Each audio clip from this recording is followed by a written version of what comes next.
वस्सलातु वस्सलामु अला सय्यिदिल मुरसलीन व आलिहि व सहाबिहि अजमईन।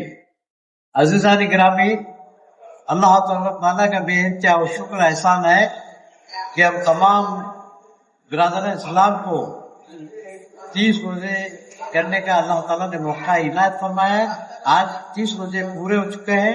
इंशाअल्लाह कल ईद उल फितर की ईद मनाई जाएगी। ईद की नमाज का जमात का वक्त 8:45 बजे रखा गया है। 8:45 बजे से पहले आप तमाम हज़रात ईदगाह शादी माल के अंदर पहुंचने की कोशिश करें।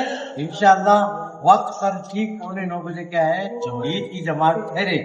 और तमाम हमारे ईदगाह कमेटी वालों की जानिब से, मसाजिद की कमेटी वालों की जानिब से तमाम बिरादर इस्लाम को ईद उल फितर की ईद की मुबारकबाद देते हुए अपनी बात खत्म करता हूँ।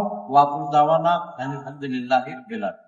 ಸಮಸ್ತ ನಾಗರಿಕರಲ್ಲಿ ರಂಜಾನ್ ಹಬ್ಬದ ಶುಭಾಶಯಗಳನ್ನು ತಿಳಿಸುತ್ತಾ 2026ನೇ ಸಾಲಿನ ರಂಜಾನ್ ತಿಂಗಳು ಮುಗಿಯುತ್ತಾ ಇವತ್ತಿಗೆ ಸುಮಾರು 30 ದಿವಸಗಳು ಮುಕ್ತಾಯದ ಹಂತದಲ್ಲಿವೆ.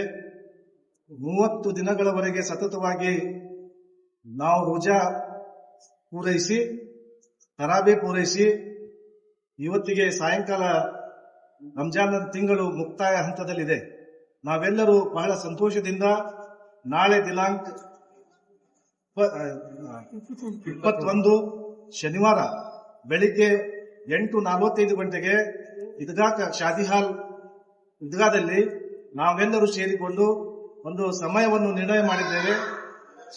ತಾವು ಎಲ್ಲರೂ ಬೆಳಿಗ್ಗೆ 8:45 ಸರಿಯಾಗಿ ಸಮಯಕ್ಕೆ ಬಂದು ನಮಾಜ್ನಲ್ಲಿ ಪ್ರಾರ್ಥನೆಯೊಂದಿಗೆ ನಾವೆಲ್ಲರೂ ಸೇರಿ ಈದ್ಗಾದ ಒಂದು ಖುಷಿಯನ್ನು ಹಂಚಿಕೊಳ್ಳೋಣ ಅನ್ನುವ ಒಂದು ಮಾತನ್ನು ಈ ಸಂದರ್ಭದಲ್ಲಿ ಹೇಳಲಿಕ್ಕೆ ಬಯಸ್ತಾ ಇದ್ದೇನೆ.